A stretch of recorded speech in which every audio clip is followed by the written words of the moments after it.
அனுஷ்கா ஷெட்டி விரைவில் திருமணம் செய்து செட்டில் ஆகப் போகிறார். அவர் காதலிப்பது ஒரு டைரக்டரை. இந்த காதலின் சுவாரஸ்யமான பின்னணி என்ன? டைரக்டர் பிரகாஷை திருமணம் செய்து கொண்டு லைஃப்பில் செட்டில் ஆவதற்கு திட்டமிட்டிருக்கிறார் அனுஷ்கா. இந்த செய்தியை முதலில் உங்களுக்கு தெரிவிப்பது உங்கள் அபிமான வித்தகன் நான் தான்.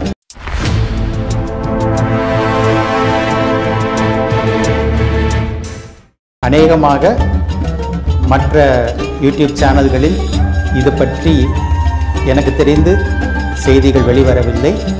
இது பற்றி வாசகர்கள், நேயர்கள் உங்களுடைய கமெண்ட்டுகளை தெரிவியுங்கள். அனுஷ்கா 1981ஆம் ஆண்டு கர்நாடக மாநிலம் மங்களூருவில் பிறந்தார். உலகநாயகன் கமல்ஹாசனின் பிறந்த தேதியும் அனுஷ்காவின் பிறந்த தேதியும் ஒன்றுதான், நவம்பர் 7ஆம் தேதி.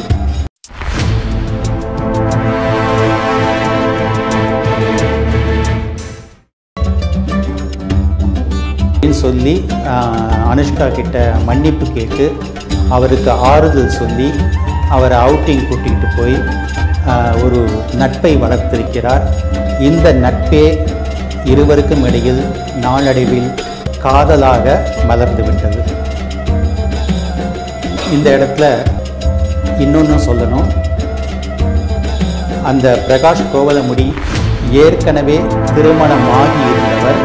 என் வேர்களாக விளங்கும் யூடியூப் நேயர்களுக்கு வித்தகன் சேகரின் அன்பு வணக்கங்கள்.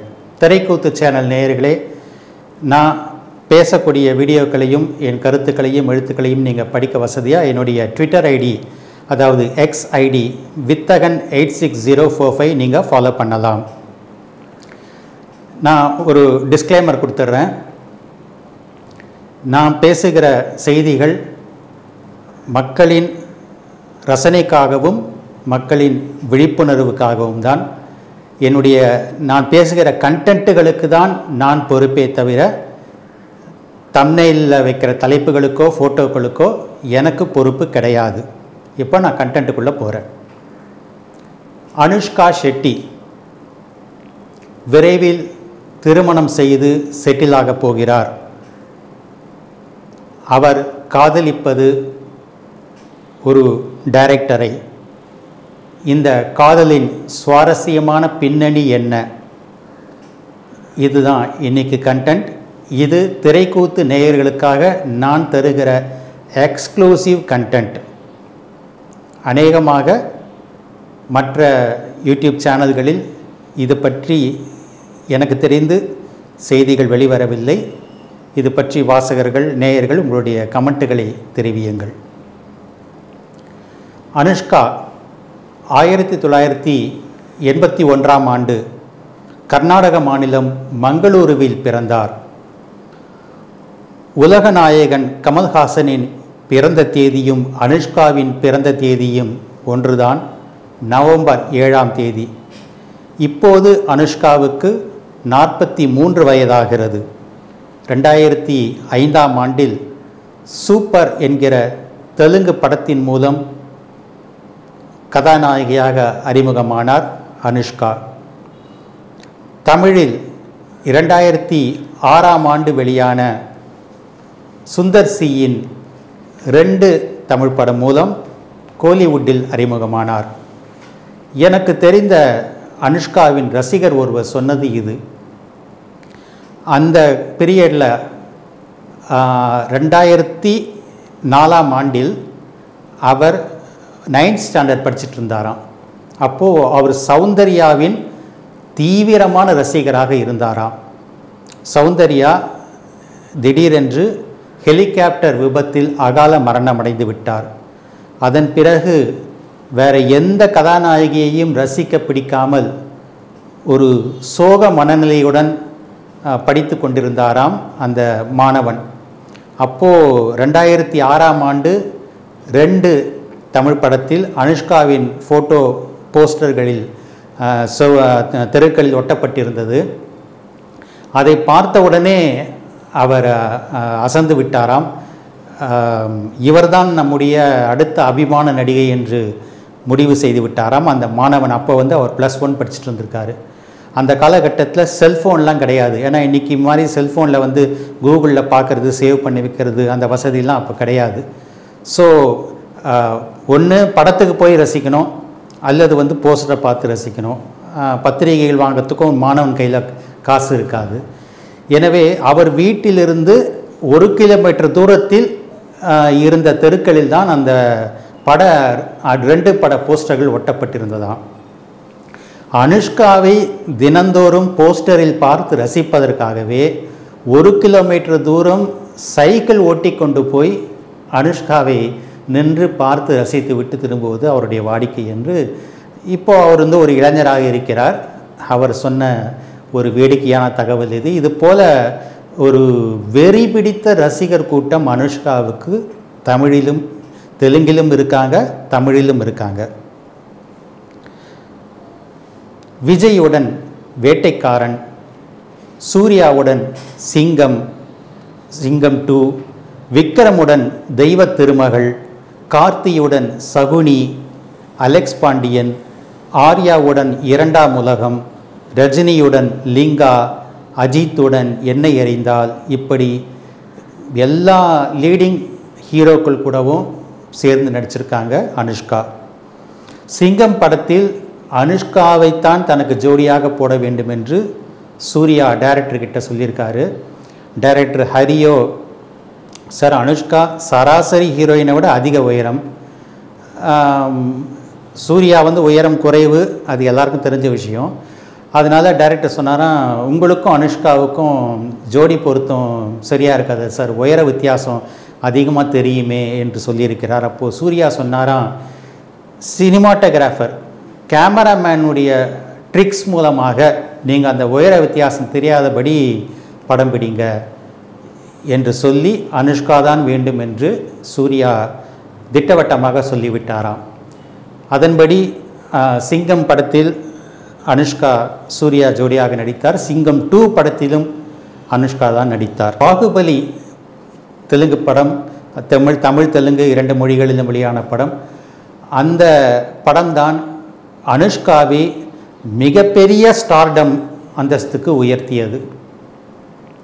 அந்த படத்தில் நடித்தபோது அந்த படத்தின் ஹீரோ பிரபாஸுக்கும் அனுஷ்காவுக்கும் காதல் ஏற்பட்டிருக்கிறது, அவங்க 2 பேரும் கல்யாணம் பண்ணிக்க போகிறாங்க என்று நிறைய மீடியாக்களில், தமிழ் தெலுங்கு மீடியாக்களில் செய்திகள் வந்தன. ஆனால் வந்து நாங்கள் 2 பேரும் நண்பர்கள் மட்டும்தான், நாங்கள் காதலிக்கவில்லை என்று அனுஷ்கா மறுத்திருந்தார். அதன் பிறகு தெலுங்கில் வெளியான வேதம் திரைப்படம், அதுவே தமிழில் வானம் என்கிற தலைப்பிலும் சிம்பு நடித்த படம் வெளியானது. அந்த படத்தில் அனுஷ்கா ஒரு முக்கிய கேரக்டரில், ஒரு விலைமாது கேரக்டரில் நடித்திருப்பார். அந்த படத்தின் டைரக்டர் கிரீஷ் ஜகர்தலாவுடன் அனுஷ்காவுக்கு காதல் ஏற்பட்டிருக்கிறது என்றும் கூட சில பத்திரிகைகளில் காசிப்ஸ் வந்தது. ஆனால் அதுவும் உண்மை கிடையாது. ஆனால் அனுஷ்காவுடன் இணைத்து இதுவரை எந்த பத்திரிகையிலும் கிசுவே வெளிவராத ஒரு தெலுங்கு டைரக்டரைத்தான் அனுஷ்கா இப்போது காதலிக்கிறார். அவரைத்தான் திருமணம் செய்து கொள்ளப் போகிறார். அவர் டைரக்டர் பிரகாஷ் கோவலமுடி. இவர் தெலுங்கில் பிரபலமான டைரக்டர். தமிழில் ஒரு படம் மட்டும் அனுஷ்காவை ஹீரோயினாக வைத்து டைரக்ட் செய்திருக்கிறார். அந்த படம்தான் சைஸ் 0 இஞ்சி இடுப்பழகி. இது 2015ஆம் ஆண்டில் வெளியான திரைப்படம். இந்த படத்தின் கதை பிரகாரம் ஹீரோயின் ரொம்ப குண்டாக இருக்கணும். ஏன்னா அந்த கதையில் ஹீரோயின் ஹீரோ ஆர்யாவை லவ் பண்ணுவாங்க. ஆனால் ஆர்யா வந்து அந்த ஹீரோயினை லவ் பண்ணாமல் சோனாலி சௌஹானை காதலிப்பார். நாம் ரொம்ப குண்டாக இருக்கிறதுனால தான் இந்த ஹீரோ இவரை வந்து நம்மளை காதலிக்காமல் அவாய்ட் பண்ணுறாரு என்று நினைத்து கொண்ட அந்த கதாநாயகி உடம்பு இளைப்பதற்காக சைஸ் 0 என்கிற ஒரு ஃபிட்னஸ் கிளினிக்குக்கு, மருந்து மாத்திரைகள் மூலம் உடம்பை இளைக்கச் செய்யும் ஒரு கிளினிக்குக்கு போய் வருவார். அந்த கிளினிக்குக்கு போய் வந்த அனுஷ்காவின் தோழி பாவனி, நானும் இந்த மாதிரி உடம்பை இளைப்பதற்காக இந்த கிளினிக்குக்கு போய் வந்து தான் இன்றைக்கி எனக்கு அந்த கிளினிக்கில் கொடுத்த மருந்து மாத்திரைகளை சாப்பிட்டு எனக்கு கிட்னி ஃபெயிலியர் ஆகியிருக்கு என்று சொல்லி அதிர்ச்சி ஊட்டுவார் அனுஷ்காவை. அதன் பிறகு விசாரித்தால் அந்த கிளினிக்கில் வந்து பணத்துக்காக இந்த மாதிரி உடம்பில் பக்க விளைவுகளை ஏற்படுத்துகிற தவறான மருந்துகளை கொடுத்து உடம்பை இளைக்கச் செய்கிறார்கள் என்கிற உண்மை தெரிந்து அந்த கிளினிக் மீது கேஸ் போடுவார் அனுஷ்கா. அதன் பிறகு லேட்டர் ஆன் ஆர்யாவும் அனுஷ்காவும் அந்த படத்தில் ஒன்று சேருவாங்க. ஸோ இந்த கதைக்காக அதிகமான உடம்பு வெயிட் போட வேண்டும் என்பது நிபந்தனை. டைரக்டர் பிரகாஷ் கோவலமுடி அனுஷ்காவிடும், அப்போது அனுஷ்கா வந்து ஃபிட்டாக இருந்திருக்காங்க. அப்போது அந்த சமயத்தில் வந்து குண்டாகலாம் இல்லை, கரெக்டான ஃபிட்னஸ் உடம்பு. அவங்க ஆக்சுவலாக வந்து த்ரிஷா மாதிரி இருக்கிறது வந்து ஃபிட்னஸ் அப்படின்னு சொல்ல முடியாது, அது ஒல்லி. ஆனால் அனுஷ்கா வந்து அப்போது 2015 ஃபிட்னஸாக இருந்திருக்காங்க.